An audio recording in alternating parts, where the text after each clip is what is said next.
Está no ar mais um episódio do Deu Liga Podcast. Você que está aí nos ouvindo, nos escutando no carro, em casa, no sofá, assistindo a novela das 9 ou no banheiro, vocês já sabem o que é a Liga dos Atletas. A Liga dos Atletas é um clube de benefícios. Eu canso de explicar isso. O QR Code está aqui. Entre agora mesmo, você vai ver uma infinidade de benefícios para você. Além de descontos em farmácias, etc. Você tem desconto em coach, você tem desconto em inscrições. Teve agora recente que custava R$900 a inscrição e atleta da Liga pagou 450. Salto com o Renan, com o Paulette, enfim. Então, não perca a oportunidade. Clica aqui em cima. Hoje estamos num lugar completamente novo pra gente. Demoramos quase 2 horas pra afinar a luz aqui, mas ficou filé. Na minha, exato, quase 6 horas pra chegar, quase 2 horas pra, um pouco mais de 2 horas pra afinar a luz, mas a gente tá num lugar que eu conhecia 10 anos atrás, eu vim em 2015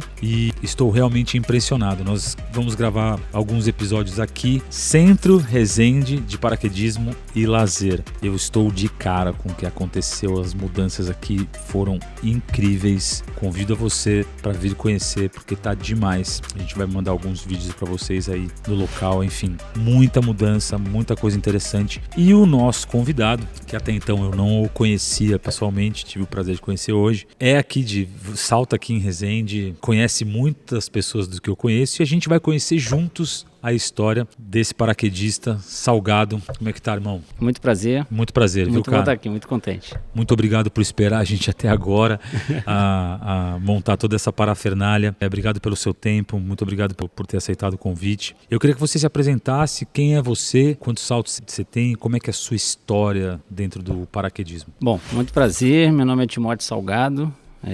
Eu comecei a saltar, eu sou militar, ainda estou na ativa, sou major do Exército Brasileiro. Comecei a saltar paraquedismo militar em 2005, eu fiz o curso básico paraquedista. Em 2006 eu fui para o meio civil, né? Comecei a fazer no meio civil. Então salto aí de paraquedas já há quase 20 anos no meio civil. Quantos saltos você tem? Eu parei de contar nos 2.500 e isso foi em 2000 e... Parei de contar com seriedade, né? Isso foi em 2012 para 13. Eu tenho uma estimativa, assim, mas ela não é séria, né? Mas eu tenho uma estimativa aí que eu tô com uma boa quantidade aí, mas isso eu acho que é o menos importante, né? Mas sim, eu tô perto da faixa dos 6.000 ali, um pouquinho menos. Eu tenho uma pergunta sobre paraquedismo militar, né? Eu fiz algumas perguntas para o Coronel Alexandre, que inclusive é teu amigo, né? Sim, sim. Dentro do Exército, se eu completei 18 anos, aí você é obrigado a, ou você se colocar lá, né? Tá o seu nome lá, e aí você é selecionado, não sei como é o nome, você pega o Exército, tá? Aos 18 anos pegou o Exército. Na minha época, pelo menos, era assim. Para você se tornar um paraquedista, se eu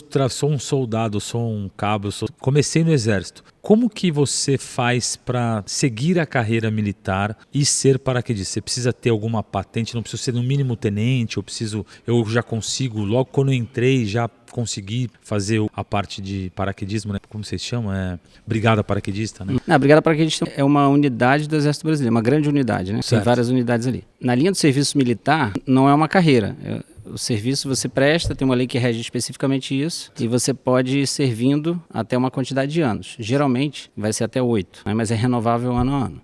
Tá. Se o jovem quiser se alistar para servir na Brigada Paraquedista, ele tem que se alistar lá no Rio de Janeiro, que tem uma junta de seleção especial. Então ele tem que ir para lá para se alistar lá. E aí, se ele conseguir... Aí tem um processo de seleção, é bem concorrido. São poucas vagas? São poucas vagas para a quantidade de pessoas que querem, né? Entendi. Agora, se a gente estiver falando de parte de carreira, aí ele tem que ser concursado. Então, ou ele vai prestar um concurso para sargento ou para formação de oficiais, e aí em algum momento após o concurso, ou durante a formação ou após a formação, aí ele vai pedir para cursar o curso básico paraquedista. Boa. Não sei se eu consegui explicar aí. Conseguiu, eu entendi agora, eu entendi. Então, o meu caminho, por exemplo, eu prestei concurso para a escola preparatória, aí fiz a formação para oficial do Exército, eu sou combatente de infantaria, e depois que eu me formei eu fui para o Rio de Janeiro, para servir, e aí eu fiz o curso básico paraquedista. Você falou que você fez uma parte, você começou no civil e logo na sequência, isso, né? Começar no civil significa o quê? Além de você ter aquilo como um trabalho, você começou a usar para o lazer, é isso? Isso, ou não? tá. Eu já estava servindo na Brigada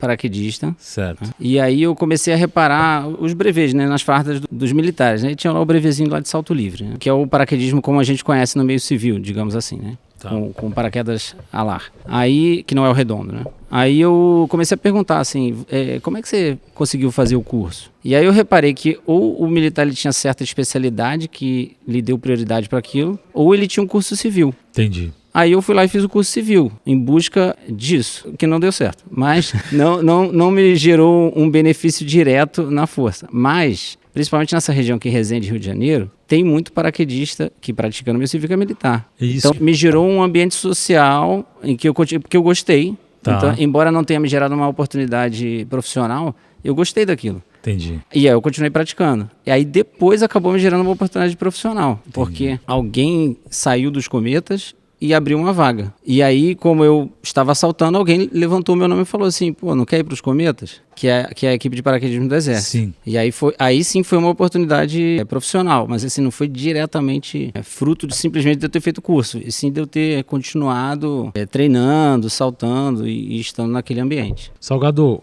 quando você fala de campeonato, né? Quando você fala que você entrou no time do Exército, você lembra quem que eram os seus comparsas de time? Quem que Sim, sim. Então, aí eu fui inicialmente para cumprir uma função administrativa, né?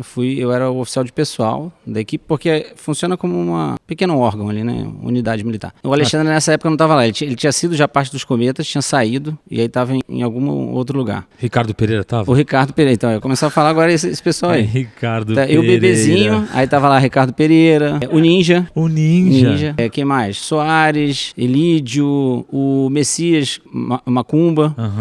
Quem mais? Piu-Piu, mas Piu-Piu... Não o Piu-Piu. Não esse Piu-Piu, outro Piu-Piu. Não o Vitor Benassi. Diversas pessoas. Agora, esses aí, dos mais antigões, era esse pessoal aí. O Ricardo já era do time principal, né? Eu era um bebezinho, ele já tava lá brilhando lá. Pô, Ricardo Pereira, eu adoro você, RP, sério, eu tenho uma consideração muito grande por ele. Mas você não entrou já como um atleta, você entrou como um apoio de Chico. Isso. O que significa, qual que era a tua função, a tua missão ali? Então, tinha uma função, todo mundo ali salta, né? Eu tenho a oportunidade de saltar. Então, minha função inicial era mais participar das demonstrações e fazer a parte burocrática relacionada a recursos humanos. Contratar gente, tirar gente. Ver coisa que gera direito de pagamento, coisa desse tipo. Mas você já com foco de eu quero ser atleta. Isso. Aí eu entrei pensando em treinar, né? Na época a gente não tinha túnel no Brasil, nem o túnel militar. Não tinha em Goiânia. Não. Então, teve um colega meu, eu tava juntando para fazer um intercâmbio para aprender inglês. Tá. E aí chegou um cara e me deu um conselho muito sábio, que disse assim, pra que você vai fazer inglês? Vai voar. Então você aí não estude inglês, vai voar, não, brincadeira. Aí eu fui para os Estados Unidos e fui para Paris, fui para um colega aqui que eu nem conhecia daqui de Resende, que é um grande amigo, o Armando.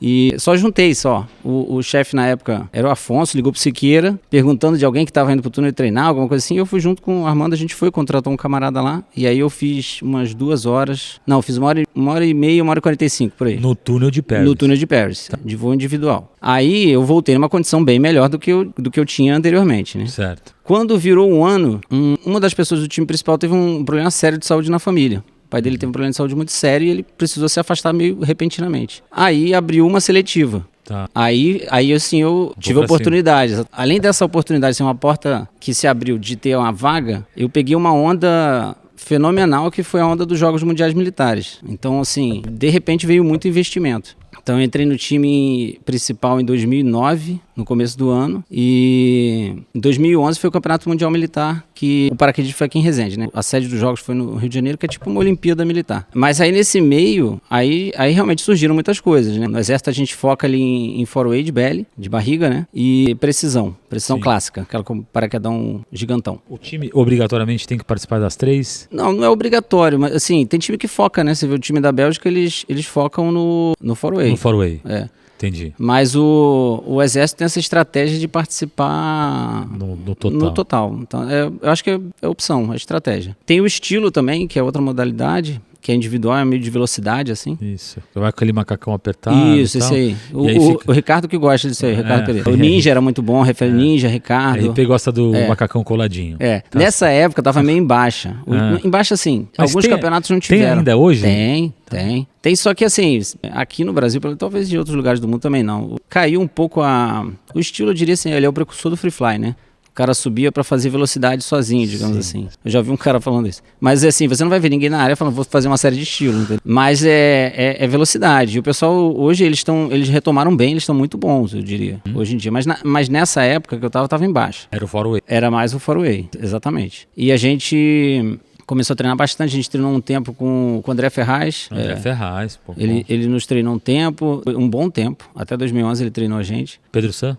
Pedro San, nessa época não, nessa época nem tanto, eu comecei a ter contato com o Pedro depois. Teve a Eliana Rodrigues do Arizona Speed também nos treinou um par de vezes, o Nicholas Daniel também. A gente foi algumas vezes uns vai e voltas pro Arizona. Participando de alguns campeonatos, foi na época que a Bia Ono chegou também, porque aí o time feminino, a Bia é da segunda geração ali de atletas. Isso. Quem que era o time da Bia? Eu não lembro agora. Esse que competiu foi a Bia, a Cássia, que é da Força Aérea, isso. a Sursim, que era do Exército, e peraí, fugiu. A memória me traindo aí. Tá. Vou tentar lembrar. Tá bom. Beleza, então você teve esse momento de carreira militar, você conseguiu unir as duas coisas, foi pro civil e tal, começou a trabalhar. Em algum momento na sua vida ou na sua carreira, teve aquela, vou fazer isso da minha vida, essa é a grande paixão da minha vida? Ou foi um lance do tipo, entrei na brigada, é isso aqui, vou não. É assim, quando começaram a se abrir as portas, eu me apaixonei, né? Vou te falar que em vários momentos eu cogitei, assim, abandonar uma coisa para fazer outra.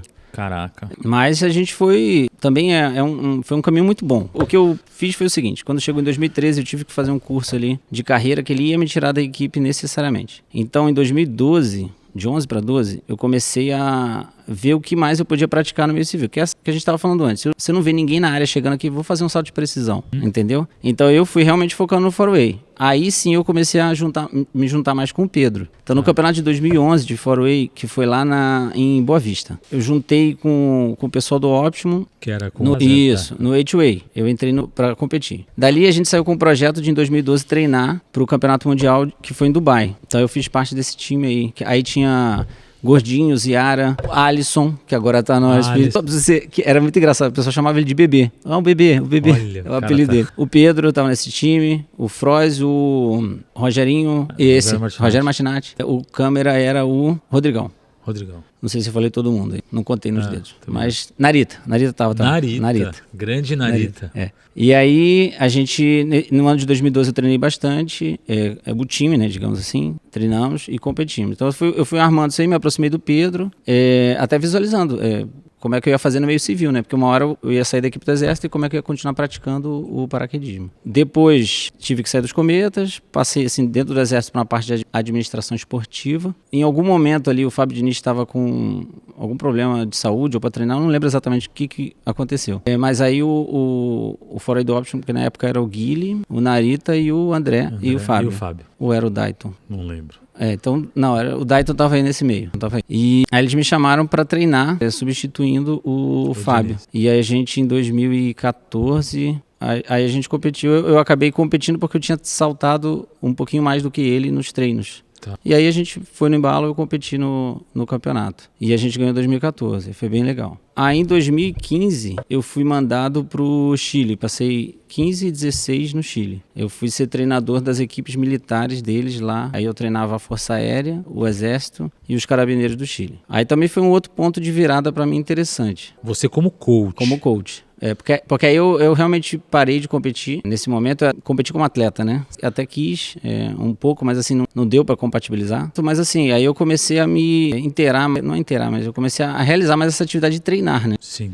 Inicialmente, focado ainda no Faraway, individual, etc. Fiz bastante... É que é difícil lembrar de tudo, né? A gente acha que não vai esquecer, mas fiz bastante camp no túnel de Goiânia com o Pedro, na época que só tinha o túnel lá. Eu, Pedro, Narita. Às vezes a gente ia para lá no final de semana. Mas lá no Chile, as pessoas começaram a me perguntar sobre o curso de instrutor. Eu já era instrutor de paraquedismo, que era uma das coisas que eu visualizei também, assim, para fazer... A FF? A FF, era a FF Thunder já. Você também tem carteira Thunder? Tem. Aí é o operário é o carregador de saco de cimento. Porque assim, é aquele negócio que você mesmo falou, como é que eu vou continuar fazendo isso aqui, né? Então eu fui fazendo as carteiras. E quando eu cheguei no Chile, as pessoas me perguntaram assim, você ministra curso? Não, mas eu tenho um amigo que ministra. e aqui é o Dalton, né, que mora lá nos Estados Unidos. E aí eu chamei ele para ministrar, e aí também vi uma oportunidade de bater nos requisitos para a minha carteira de examinador, de instrutor examinador da USPA. E aí se abriu um outro leque de coisas para mim também, que foi mais ligado à parte de instruções, que é hoje o meu forte, meu business hoje é isso aí. O que o Salgado faz hoje? Hoje, principalmente, formação de instrutores. É examinador de instrutor Eu AFF. sou examinador de coach, de AFF e de tandem pela USPA. Tá. Acontece assim, que quando eu voltei do Chile, eu voltei falando bem espanhol e com boas relações com o pessoal de lá. Certo. Então, eu voltei algumas vezes para lá. Algumas pessoas aqui me procuravam para fazer curso, ou porque eram estrangeiros que vinham até aqui, né? Sim. O pessoal gosta de vir também. Ou alguns nacionais me procuravam, ou eu ia para lá ministrar os cursos também. E nessas indas e vindas, nossa comunidade não é enorme, né? A gente conversando aqui rapidamente, a gente vê que tem milhares de pessoas em comum. Um monte de gente, tem toda a razão. E esse negócio é em outros continentes. Se a gente sentar aqui um europeu aqui, você vai ver que uma pessoa está entre nós. E se for um asiático, é a mesma coisa. Entendi. Então, nessas idas e voltas, eu fui fazendo mais relacionamentos. Então, depois de um tempo, eu comecei a ser chamado para ir para outros lugares. Então, uma pessoa que abriu muito essas portas para mim foi o Gabi Martin, um argentino. Gabi, do Space Invaders. Ele organizou uns camps aqui uma época. O Gabi Free Fly? Isso. Eu conheço ele. Mano. Então, é claro que conhece. O Gabi, claro. É. Ele parou de saltar? Não, ainda salta. Não, será que... o ainda Gabi, salta. do Space Invaders. Ele mesmo, ainda salta. Amigo do Paulo Pires, Isso, é o Gabi, eu conheço. Ele mesmo. Claro que eu conheço. conheço. Conhece. Porque ele teve uma época que ele estava trabalhando no Chile, então a gente se conheceu um pouco melhor lá. Tá.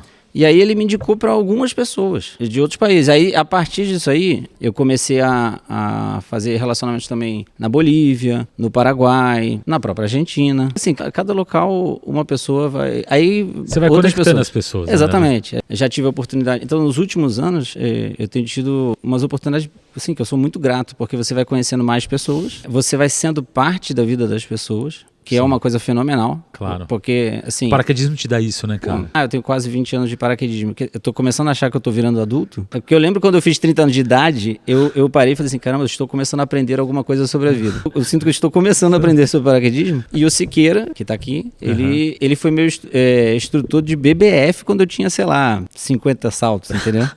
Então, assim, é muito legal isso. A gente acaba conhecendo muito os top, né? A galera mais high level. E o Skydive tem isso, né?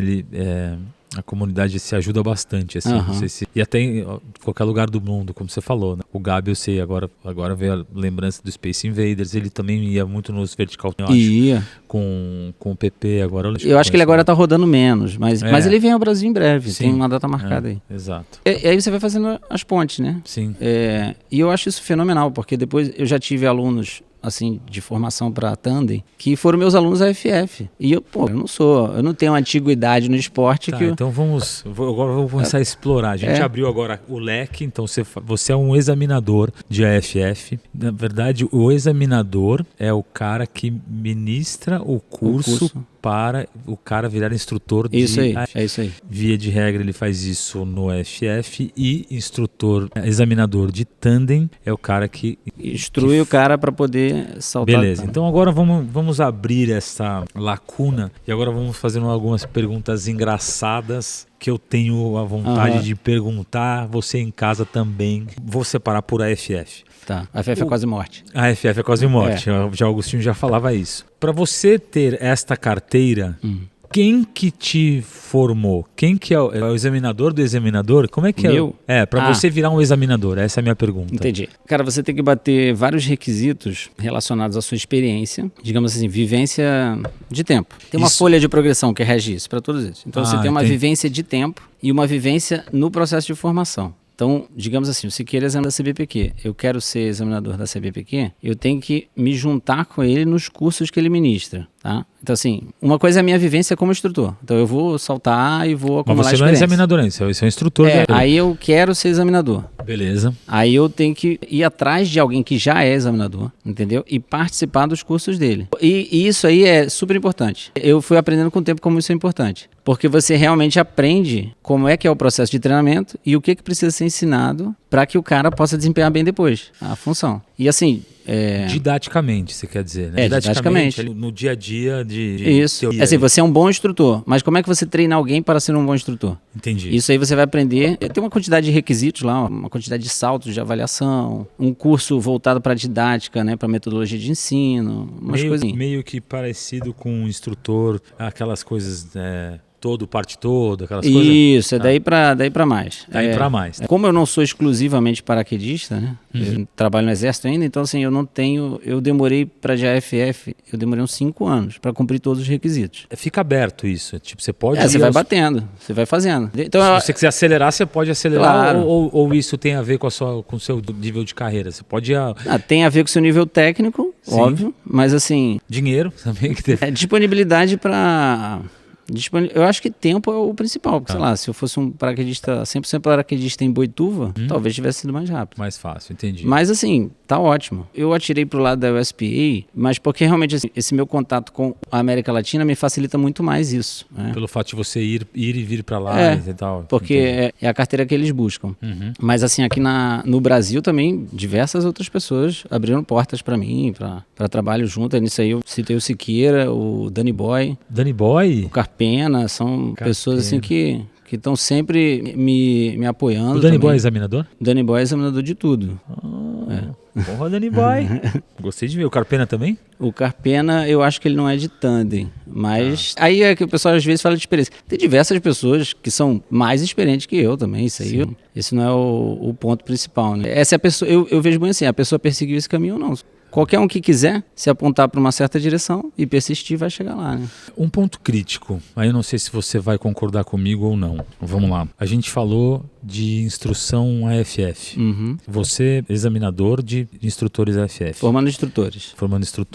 Esse cara, ele vai pulverizar e vai para alguma escola e vai etc, etc. Como que você vê o AFF hoje, no geral, em termos, primeiramente, de protocolo de segurança? Quero dizer o seguinte, uma escola dá um tipo de curso AFF, a outra pode dar um outro estilo de curso de AFF. Cada instrutor tem uma forma de unificar essa forma. Como manter o nível de segurança? Como manter o nível de segurança dentro do AFF que seja unificado, que seja padronizado.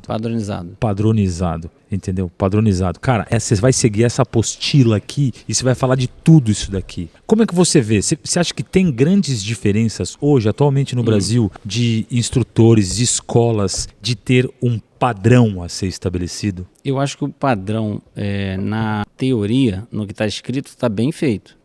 Para todos? Eu acho que sim. A CBPq tem uma boa apostila, bem feita. A USP ela tem um bom programa de instrução bem integrado. Nesse ponto, a USP eu acho que ela é até interessante que ela admite uma flexibilidade um pouco maior no programa de instrução, com a integração entre tandem, como um salto de nível assim, de instrução direcionado. Alguns lugares eles usam isso. Mas eu acho assim, que o que está escrito está bem escrito.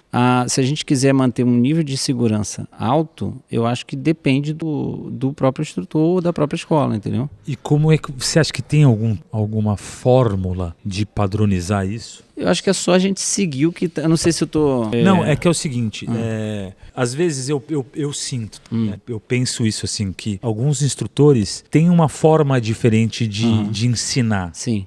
Eu não sei se isso é de cada pessoa, a teoria tá lá, mas a forma como você... E às vezes a forma, ela é tão mais importante do que o conteúdo em si. Sim. Entendeu? Então... como lidar com essas nuances, né? E se existe alguma fórmula ou não, o paraquedismo é assim, isso é assim em todos os esportes. Você que está nesse meio, né, de instrução, de tentar padronizar ou pôr uma norma, sabe? A gente sabe que tem várias normas, mas eu vejo que, até uma segunda pergunta, você vê hoje o paraquedismo no Brasil como um esporte seguro? Você acha que ele está ok? Você acha que tem coisas a melhorar? Como é que você vê isso também? Com certeza nós temos coisas a melhorar nos nossos índices de segurança. Eu acho que em relação à norma, muitas vezes a gente não precisa escrever algo novo, a gente precisa se despir da vaidade, a gente precisa ter... Isso todo mundo, todos nós, eu também. Eu também. A gente precisa... Você também, Matheus. Você aí também. Você também. Você se despir da vaidade, ouvir os outros. Essa semana eu estava falando com as minhas filhas, estava chamando a atenção da mais nova, se não me engano. Geralmente é a mais nova, mas... Tadinha, mais velha, também chama atenção. E aí eu falei pra ela, filha, tá tudo bem, tá errado. Porque assim, até quando a gente tá errado, quando estou errado, falei pra ela, e alguém aponta o meu erro, eu fico chateado. Como se aquela pessoa não pudesse apontar. Mas eu tenho que tomar consciência do meu erro, pedir desculpa e me corrigir. Então, assim, se todos nós tivermos humildade Mas o fato é que você deu um passo atrás, reconheceu o seu erro. Mas muitas das vezes... Assim, não, mas aí por isso que a gente entra vaidade. Por isso que a gente entra num ponto que, assim, não é o que está escrito. Entendeu? É o fator humano. A gente nunca vai conseguir padronizar tudo. A gente pode fazer seminários, a gente pode conversar. E esses seminários não precisam ser coisas gigantescas.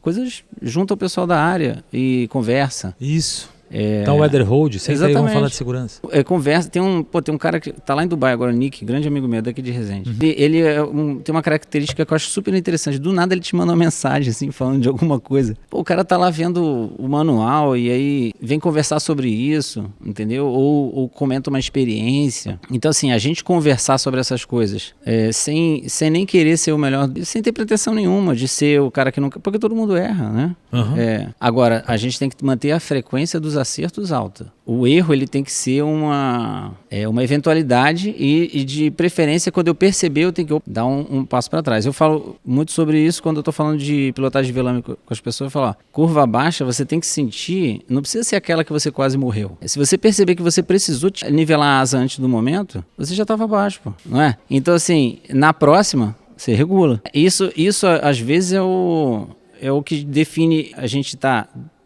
cruzar a linha para a morte, né? Que infelizmente com o tempo a gente tem vários amigos que cruzaram, ou você se manter do lado de cá. É claro que ainda tem eventualidade, né? Sim. Mas assim, se a gente estiver falando de segurança de instrução, eu acho que o principal é o fator humano. Dentro da minha esfera de ação, eu tento ser uma pessoa tanto aberta para receber, quanto que quando conversa sem crucificar, porque isso afasta as pessoas, mas tentando gerar uma consciência de responsabilidade. Gerar uma consciência de responsabilidade, muito bom. Então, e Salgador, você vê então o paraquedismo hoje, atualmente no Brasil, seguro, ou você acha que tem muita coisa para melhorar? Como é que você vê? Sempre tem muita coisa para melhorar, né? Mas eu acho que nós fomos avançando ao longo do tempo. É claro que vez ou outra a gente tem alguns acidentes que nos surpreendem, né? Ou que não, quando você vai ver não era surpresa, estava sendo avisado. Mas, por exemplo, outro dia, fazia tempo já que eu não ia a Boituva e eu fui lá e achei interessante como eles estão fazendo lá há 10 anos atrás o piloto Thunder só estava com GPS no pulso, né? Para furar a camada, mesmo que ela estivesse baixa e aterrissar. Agora, essa questão de abre ou fecha a área, ela está muito melhor regulamentada. Eu acho que com o tempo tem se gerado uma consciência, pelo menos nos lugares que eu vejo. Eu falo assim, que a gente quer saltar até o final da vida. E a vida tem que ser longa, porque se ela for curta, você também salta até o final da vida. Salta até o final da vida e vida longa. Então é melhor você avaliar e verificar situações em que você não preferia não estar saltando. Mas eu acho que das pessoas que eu tenho como referência no esporte, e aí tanto na parte de instrução quanto o pessoal coach, grande parte deles tem uma baita de uma mentalidade de segurança assim, animal. Isso eu acho legal. Agora, vez ou outra você vai pegar pontos assim de pessoas que não estão fazendo o seu trabalho direito, vai. Aí cabe a todos nós, né? O aluno não percebe isso. Quem percebe é a galera que está no é a galera que está mais antiga, exatamente. Exato. Agora vamos um pouquinho pro Tandem e depois a gente segue para falar de Resende. Aí Tandem Pilot, ser um examinador de um Tandem Pilot. Como é que é o curso de Tandem Pilot? Tem uns pré-requisitos, tem que ter 5 anos de skydive? Esporte, tem que ter mais de 500 saltos. 5 anos de skydive a Confederação Brasileira exige. Não, ela exige 3. 3. Mas esse requisito é para colocar o quê? Que não é uma pessoa que chegou e já entrou. Tem tempo diário. E tempo diário. Tempo diário, exatamente. É o objetivo disso, é o tempo diário. Condições físicas, né? Lá fora eles pedem um exame médico equivalente ao de piloto privado, idade e quantidade de saltos e tempo no esporte. Esses são os principais. Aí eu encaro o curso de Thunder da seguinte maneira: o camarada ele já é um instrutor experiente. Instrutor não, paraquedista experiente. Ele já sabe sair do avião, ele sabe operar o paraquedas dele. Algumas pessoas vão estar nesse ponto sem ser assim? Vão. Então você realmente tem que selecionar um bom paraquedista. Se é um bom paraquedista, melhor. Porque ele vai ter que saber sair do avião e voar o vento relativo, pelo menos até lançar o drag. Mas eu vejo o curso Thunder mais assim, como uma capacitação para usar um equipamento diferente. Como se eu for falar filosofia de curso... Mas está levando outra pessoa, né? Exatamente. Então ele tem que aprender a usar aquele equipamento que leva outra pessoa. Entendi. Porque não é só levar outra pessoa, os punhos mudam, as emergências são diferentes, porque o fechamento é diferente, então a existência do disco, do drug... a árvore de desconexão é diferente também, né? Aí ele tem que entender, identificar. eu me preocupo em explicar como funciona para que ele entenda, se ele entende como funciona, ele entende o que acontece. Exato. E obviamente aprender como se leva essa pessoa na frente, tanto tecnicamente quanto na transmissão da confiança, na preparação. Isso. Uma das coisas Porque não é só o salto, né? Não, é uma experiência. A gente vê, o piloto tandem, ele faz uma bela de uma experiência pro cara. É o momento mais épico da vida do cara, né? Saltar de um avião. Ainda no tandem, você já reprovou alguém? Já. Já? Nunca é confortável. Foram vários? Já, mas nunca é confortável. Eu falo assim... Porque geralmente o cara é, como você falou, o cara é experiente. Geralmente é. E aí? Mas aí são vários fatores. Às vezes a pessoa não estava preparada ou por um bloqueio... Aí é uma pena. Pode ser um bom paraquedista, mas que se ele não desempenhar bem, aí é o recorte daquele momento, né? Sim. Às vezes é um bloqueio psicológico, às vezes a pessoa não tinha habilidade para estar ali, né? Aí a gente tem uma série de critérios, uma ficha de avaliação, uma série de critérios de coisas que ele pode errar, coisas que ele não pode errar. Coisas que ele pode errar uma vez, mas não pode duas. Coisas que são graves, não pode errar. E como é que é feita essa fala assim? Você está demitido? Tipo, você está reprovado? Você... Aí você... O cara já faz o saldo e já sabe que se fudeu, mais ou menos assim, ou não? Tem uma frase que eu ouvi há muitos anos atrás e eu repito para tudo que é lugar. Boa, mano. Quem me falou foi o Mário Augusto, um camarada da Força Aérea. Pactos claros, amizades longas. Então o importante é o seguinte, coloca a regra do jogo antes, aí quando acabar a regra do jogo já estava exposta. Aí é só uma revisão, que nem você deve ter visto lá no você fez o TBBF, né? Sim. Então lá no TBBF, revisa os objetivos, que cumpriu, o que não cumpriu. Aí você chega à conclusão. Então assim, é expor o que está sendo feito e o que não está sendo feito. Se a pessoa pousa seguro, como sai do avião, está fazendo os procedimentos com segurança. Tecnicamente falando, eu não acho que é o principal. Eu acho que às vezes a pessoa se confunde com a quantidade de procedimentos, porque aí tem que conectar, tem que checar, tem que não sei o que lá. Então é uma quantidade de procedimentos muito grande. E às vezes para condensar num pequeno espaço de tempo e fazer muitas coisas bem feitas. Então é isso que eu acho que assim dificulta. Como um pouco o AFF também é assim, né? O AFF nível 1, o cara tá cagando nas calças. Cara, eu lembro do meu AFF nível 1. Eu lembro, assim, do medo eu senti. Eu só lembro do paraquedas aberto. Não, eu não lembro do salto todo. Eu lembro do medo que eu senti. Eu lembro que eu não tinha noção que a altura era aquela. Eu não tinha noção. Não tinha também.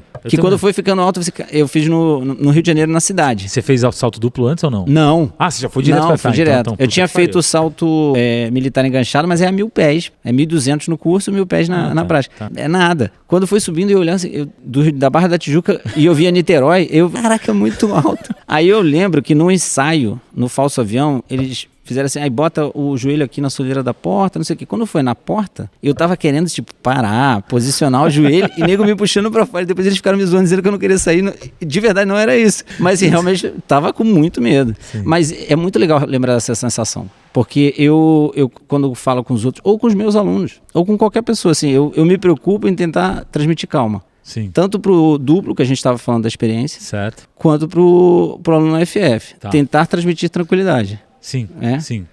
Pro cara que tá ali no desespero. Pro cara que tá ali no desespero. E nem também dá o rush. Vai, cara, não. O cara já vai... Se o cara já tá numa situação merda ali, vai falar... Não, vai parar de desistir na hora, né? Vamos agora para esse lugar onde a gente está. Vamos pensar, um cria daqui? Eu não sou cria na concepção dos crias, porque sim. Eu não sou filho de paraquedista criado na área. Certo. Mas eu estou aqui há muitos anos. Quintal da sua casa. Né?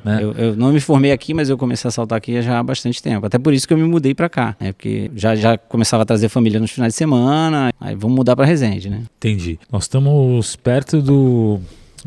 Batalhão das Agulhas Negras. Academia Militar das Agulhas Negras. Academia Militar das Agulhas Negras. Uhum. Dentro da Academia Militar das Agulhas Negras tem a Brigada Paraquedista. Não, tem nada aqui. Nada. O que tem, não. Então tem essa confusão mental pro civil. Pelo menos eu tenho, assim, a Academia Agulhas Negras tem a ver com paraquedismo, não, nada a ver. A academia, ela está aqui, ela é como se fosse a faculdade do oficial combatente do Exército. Certo. E ela está aqui. Isso é uma coisa. A área de paraquedismo está aqui. Aí o Siqueira vai te contar a história perfeita, de verdade. Mas ela está aqui porque ela foi criada porque tinha um time de faraway que queria treinar e uma parte era de um canto, outra parte era do outro, eles compraram o avião e botaram aqui. Esse é o início, o resumo. Início de tudo. Como nós estamos próximos ao Rio de Janeiro e a operação de paraquedismo no Rio de Janeiro é muito complexa, com o tempo, e tem diversas tropas militares paraquedistas aqui perto, né, no Rio de Janeiro, da Força Aérea, da Marinha, do Exército. Então, com o tempo, ficou muito comum a gente vir para cá. Tá. Na minha fase de cometas, a gente vinha para cá e... Na fase do Alexandre, a gente vinha para cá e montava barraca nesse hangar aqui, barraca iglu, ou então dormia nas salas, acampava aqui e saltava. Agora, se você for ali, depois você vai ver que eles construíram, acho que foi ano passado que terminou a construção, acho que foi, inaugurou ano passado, como uma base avançada. Então eles têm uma estrutura aqui com alojamento, com área de dobragem, com área de instrução, assim, fenomenal, cozinha, tá, é espetacular. Então, esse é uma base avançada do Exército. Certo. E aí para times do Exército ou pode usar para qualquer operação? Vamos fazer um treinamento específico, os caras vêm para cá? É mais ou menos isso ou tô falando merda? Não sei se eu entendi. Mas assim, não é só o time do Exército que o pessoal vem dar instrução do Exército também, eles também usam lá. Então, essa é a minha pergunta, assim. Vamos treinar um tipo de uma missão, alguma coisa assim? Sim, pode usar também. Pode usar também. É uma instalação do Exército que fica logo ali. Entendi. Tá aí para ser usado, seja para treinar o Forway dos cometas, seja para, vamos treinar uma missão específica. A questão de usar a aeronave da Forfan ajuda. Sim, e talvez até o fato desse avião estar aqui conosco também ajuda, porque é o maior da frota. O Bitão sobe em 12 minutos. E sobe rápido, ele leva mais gente. Leva 20 pessoas, 21 pessoas. Aí ajuda. Então isso tudo aí facilita. Mas é isso que tem do Exército aqui. Inclusive você que não conhece paraquedismo, nós estamos no lado de um Beech 99. Eu não sei que ano que é esse avião, você sabe? Eu não sei que ano que é. Eu não sei. Pra mim, o avião mais bonito que tem. Ele é muito bonito. No Skydive Nacional. Eu acho esse avião muito, muito incrível. Entendi, Salgado. Agora é o seguinte. Aqui, com essa nova gestão, né, vamos falar dos dias atuais. Como que você vê a evolução e o que de positivo a gente pode comentar aqui e explicar para quem está nos ouvindo? O que mudou no seu conceito positivamente com essa nova administração da AG, do Marcelo Costa e de todos aqui? Como é que você viu essa mudança aqui? Cara, primeiro acho que seria legal dizer o que eu acho que não mudou, que eu já acho que é bom daqui, que é... O que não mudou? O que não mudou, Muito que já era bom. Que era bom. O relacionamento entre nós, as pessoas das escolas, porque às vezes eu falo assim, é uma mini Boituva, para as pessoas para entenderem que são várias escolas e uma empresa aérea, que não é uma área verticalizada, digamos assim. Não é um dono de escola, não, um avião. Exatamente. Mas a relação entre as escolas, eu acho relativamente muito boa. As pessoas não precisam ser os melhores amigos, mas nós nos damos bem no geral. Isso aí eu acho ótimo. A sua escola aqui? Você tem escola aqui? Não, eu salto geralmente na salto duplo, tá? Ou na Netunos, mas prioritariamente na salto duplo. Mas assim, é normal o pessoal fazer freela entre uma e outra, o que também acontece em Boituva, mas eu digo assim, as pessoas se dão bem no geral. Se você sentar para conversar é muito bom. O que não mudou foi isso, esse bom relacionamento. Esse bom relacionamento não mudou. Perfeito. Isso é bom. Em relação à administração nova, eu acho que tem uma preocupação estrutural visível, que a gente vê de trazer melhorias. Veio junto no pacote a troca do avião, que gerou uma operação mais rápida. Tem diversas coisas visíveis que você vê que estão aqui. Por exemplo, a área de pouso. Eu acho que a área de pouso é uma coisa que as pessoas que não são daqui às vezes tem medo. Então assim, quando eu recebo alguém que é de fora, é uma das primeiras coisas que eu falo, que a área de pouso é ótima, o tamanho é bom. Uma diferença é que em Boituva você olha para baixo e você só vê mato do lado da área de pouso. Tem a cerca, mas do lado de lá da cerca continua sendo pasto, plantação, alguma coisa assim. Claro que tem castelo também. Mas... Sim, tem castelo e Boituva. Não, tem um monte de coisa. Mas eu quero dizer assim, perto ali, por exemplo, daquela região do Pound ali, daquela região ali, ou do outro lado debaixo da pista, você tem quase, sei lá, 100 e mais de 180 graus, quase 180 graus de... Isso. E aqui não é assim, porque você, do lado da área de pouso, você vê as casas. As casas, exato. Tá? Mas a área de pouso, se você medir a área de pouso ela é boa, é grande, tirando a lateral da pista ainda. Que aí você tem 1.200 metros. A pista tem 1.200, 1.300 e toda a lateral da pista é pousável, é que a gente não quer pousar lá. Mas toda a lateral da pista é pousável. Inclusive, às vezes a gente fala para os alunos, perdeu a orientação. Tá na dúvida? Tá na dúvida. Pousa lá na outra cabeceira. Emergência, pousa lá e assim vai. Não tem problema. Então assim, a área de pouso daqui é muito boa, eu acho. Isso é uma coisa para o pessoal vir. Em relação à administração, e aí eu não falo do Marcelo, diria até que acima deles, né, digamos. O pessoal tem chegado com uma pegada de querer investir, de querer deixar bonito, de querer tornar... mais profissional, mais... Né? acessível. Talvez, assim, uma coisa que... Aí eu não vou falar por eles, que eu não posso falar pelos outros, né? Eu sou um usuário, digamos exato, assim. Exato. Um usuário do paraquedismo. Assim como um cliente. Isso, eu sou um cliente, né? Mas eu sou um instrutor, um cliente. Mas uma coisa que eu gostaria de ver aqui, que eu acho que tem potencial, é isso aqui se tornar um local para a cidade. Um local, já é um local para a cidade, mas um local de lazer para a cidade. É a pessoa vir para tomar sua cerveja aqui. Por isso entendeu? Que tem o lazer, né? Por isso que tem o lazer. Isso. Você vê assim, eu já encontro, recentemente a prefeitura fez um parque novo aqui, né? Ecoparque. Uma praça, não é uma praça, é um parque. Parque grande, tem área de lazer, de prática esportiva, e ele é aqui perto. Quando a gente passa aqui, né, antes de chegar, esse parque aqui na frente, do lado aqui, antes de chegar, na avenida, só que no parque. Talvez tenham passado, chegando. As pessoas têm ido muito pra lá, ficou muito bom realmente. Mas você também vê as pessoas vindo pra cá agora. Às vezes eu encontro conhecidos meus da cidade aqui que vieram assistir o salto, ver alguma coisa. Então assim, essa questão assim, isso é o que eu gostaria que se tornasse mais ainda. Que a pessoa, como é lá na Atmos talvez, lá em Piracicaba, sim, que o pessoal vai lá pra ver o sunset, ver um DJ tomar uma cerveja. Eu acho que isso tem um potencial aqui pra ser um point aqui na cidade. O local tem esse potencial. Agora, sim, o pessoal que vai desenvolver isso aí é minha torcida, né? Eu sou morador, sou pró que se desenvolva, que a gente cresça, que fique mais seguro, que o local fique visitável, acessível, que a gente voe pra caramba, né? A gente quer isso aí mesmo. O visual aqui, nessa época agora, que já está começando a chegar o frio, vindo o inverno, o sol se põe atrás da montanha, que você vai ver amanhã. É muito bonito. Dá uma cor mais bonita. Então, todo esse ambiente assim, tem um potencial fenomenal para se desenvolver. Muito bom. O que você acha, né? Como é que você vê a Liga dos Atletas nisso? Cara, a Liga dos Atletas, eu acho que é uma proposta ousada no nosso meio, né?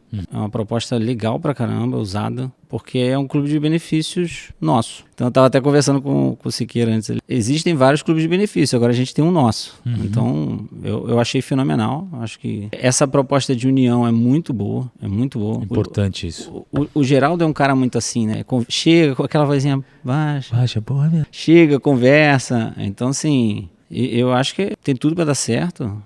Tudo para dar certo e desenvolvendo. E conforme as pessoas usem mais, ela vai se desenvolvendo e crescendo também. Daqui a pouco vai gerando mais benefícios em outros lugares, né? Você tem alguma coisa engraçada que você já passou durante... deve ter, né? Várias. Algum... Você falou, caralho, esqueci alguma coisa no avião. Qualquer coisa. Caraca, quando você falou de esqueci, eu lembrei aqui. Teve... É bobinha, mas foi as primeiras que eu lembrei aqui. Teve uma vez que eu subi mascando chiclete para fazer um tandem. E eu tô acostumado a usar... Pelo protocolo, não pode. Não é legal, né? Porque engolir, qual é o risco ali de besteira, né? Mas é um chiclete na boca. E eu uso capacete full face. Aí eu tô aqui e de repente, em algum momento, não sei se eu não lembro, eu tava correndo de quem? Eu não lembro se eu gritei assim pra aparecer no vídeo de brincadeira. Mas na hora que eu fiz, o chiclete saiu e veio aqui assim, né? Aí eu olhei e botei a mão como se eu fosse tirar. Aí quando eu botei a mão assim, caraca, tá por dentro. Aí você imagina caindo e pensando. Aí depois assim, meu Deus, o vídeo da passageira. Eu já pensei, o vídeo do passageiro, cara, vai levar com um chiclete. Aí eu peguei, botei a mão assim, tampando, pelo menos vou salvar uns frames aqui.